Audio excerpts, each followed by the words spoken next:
Assalamualaikum warahmatullahi wabarakatuh. Innal hamdalillah ala sawabiqi ni'amihi kafah wa nusalli wa nusallimu ala Muhammadir Rasulillah wa ala alihi wa sahbihi wa mawala.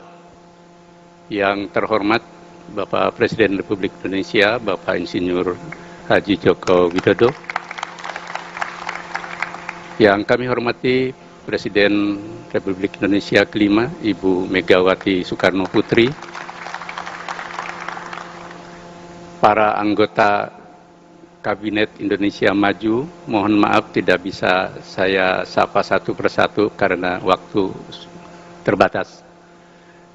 Bapak Panglima TNI, Bapak Kapolri, dan Bapak Gubernur, para tokoh nasional, anggota pimpinan pusat Muhammadiyah, pimpinan pusat Aisyah, Ananda, Ketua Umum pimpinan pusat Pemuda Muhammadiyah,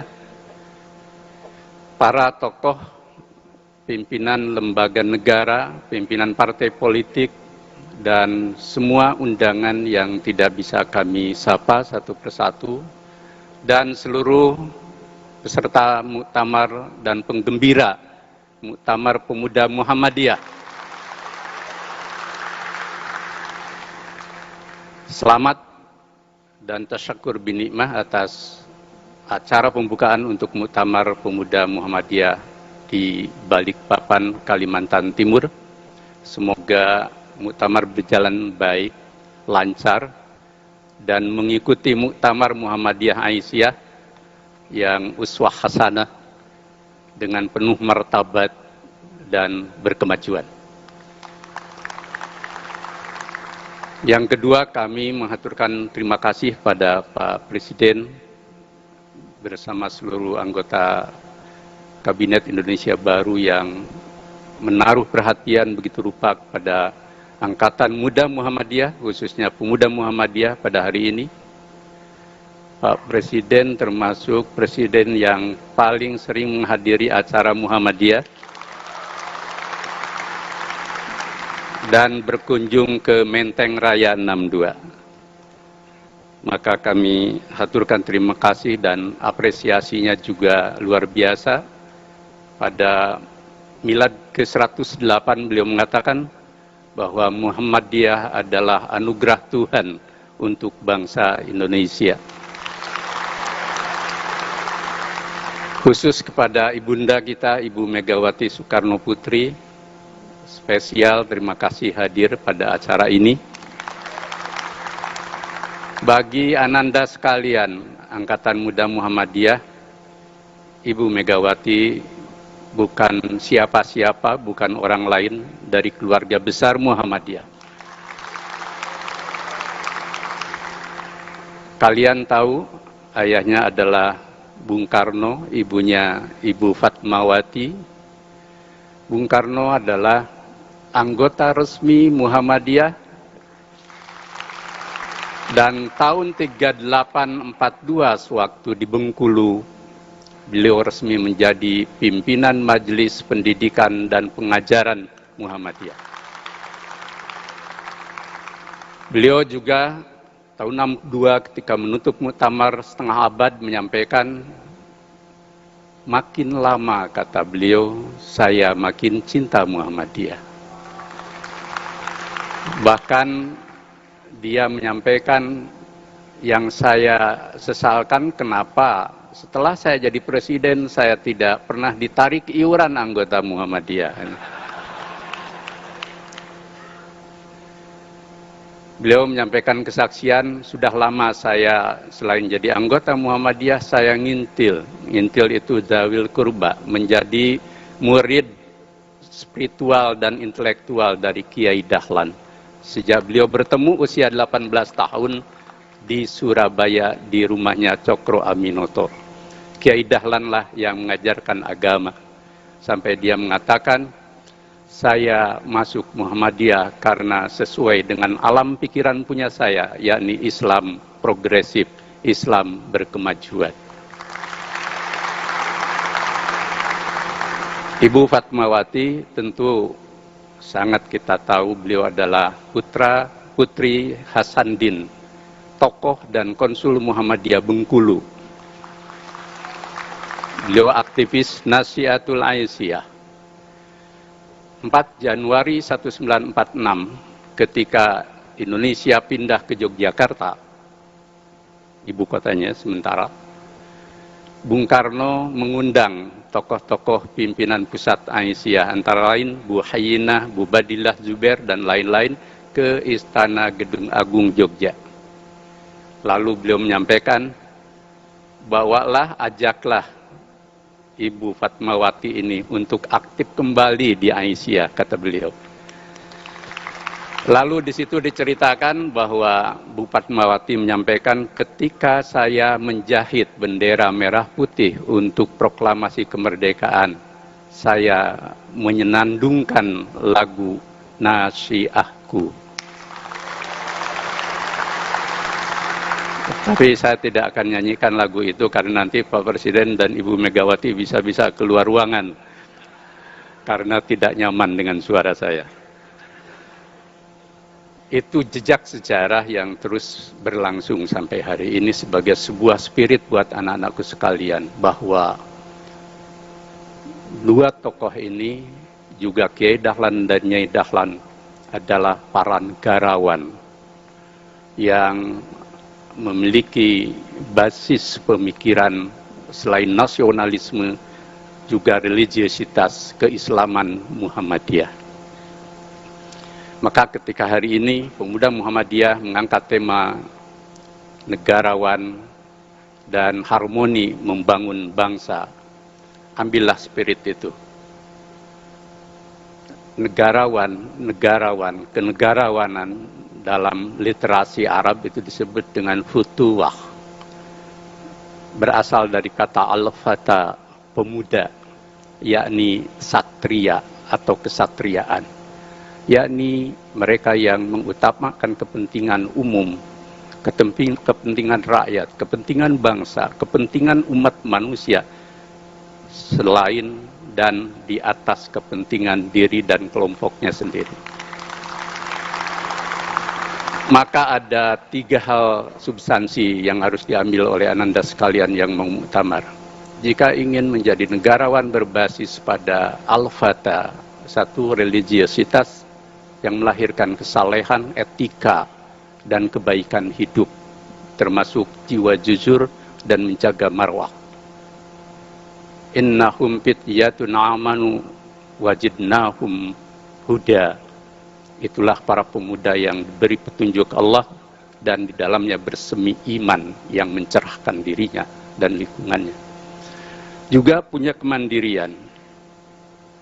Pemuda itu laisal fata ma yakunu kana abi, ma yaqulu kana abi, walakin al fata anada. Pemuda dan negarawan bukanlah mereka yang mengatakan inilah ayahku dan tokoh idolaku, tapi katakanlah inilah aku. Dia tidak pernah bersembunyi dan berada di balik ketokohan orang lain, tetapi di dalam dirinya. Yang ketiga, dia harus punya sifat cerdas. Alladzina yastami'una al-qaul fayattabi'una ahsana.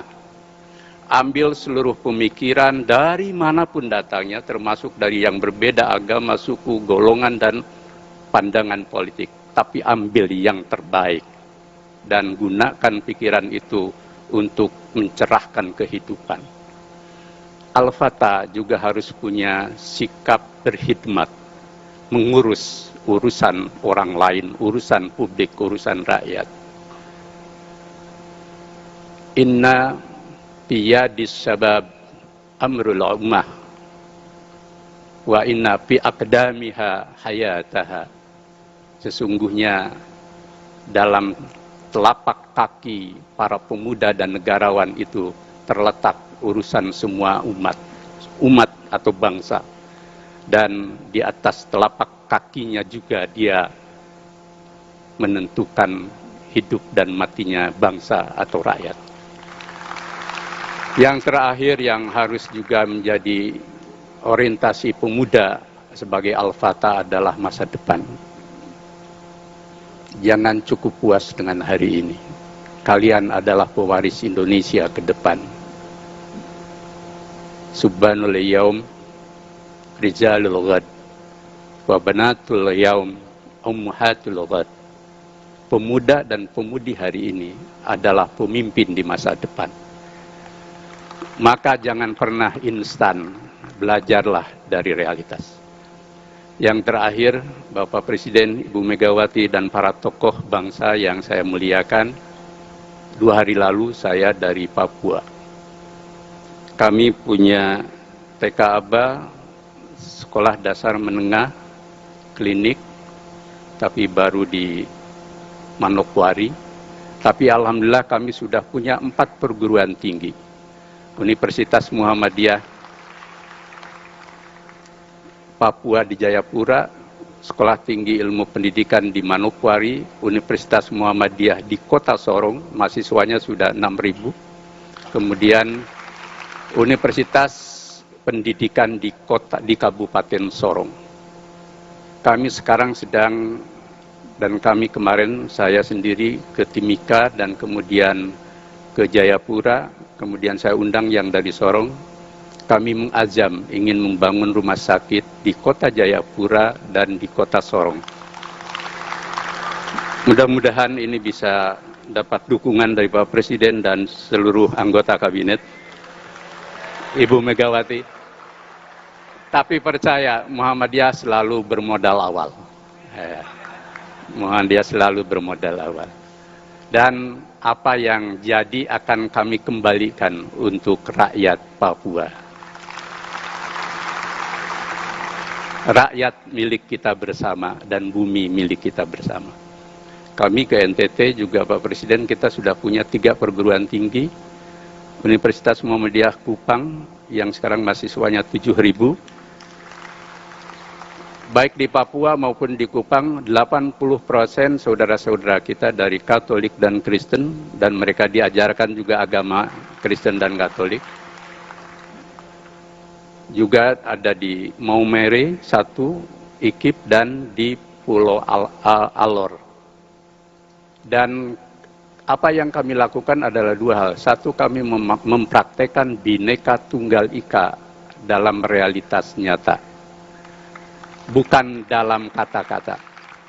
Yang kedua, selaras dengan kebijakan pemerintah membangun Indonesia dari pinggir. Inilah yang akan terus kami lakukan di bumi Papua dan NTT.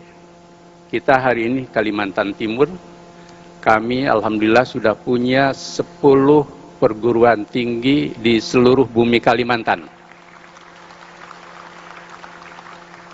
3 di Kalimantan Barat, 1 diantaranya punya Aisyah, Ibu Mega. Aisyah ini sekarang juga sudah punya 9 perguruan tinggi dan 3 universitas. Satu-satunya organisasi perempuan di muka bumi yang punya universitas.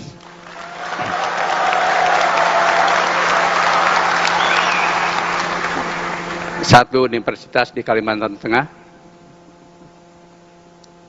1 di Kalimantan Selatan, 2 di Kalimantan Tengah, yakni di Palangkaraya dan di Sampit, 1 di Kalimantan Selatan, dan 4 di Kalimantan Timur. 1 diantaranya adalah UMKT sebagai universitas swasta terbaik di Kalimantan Timur dan Kalimantan Utara. Yang rektornya juga ada Prof. Bambang Setiaji yang sangat dikenal oleh Pak Presiden. 1 lagi di Kalimantan Utara.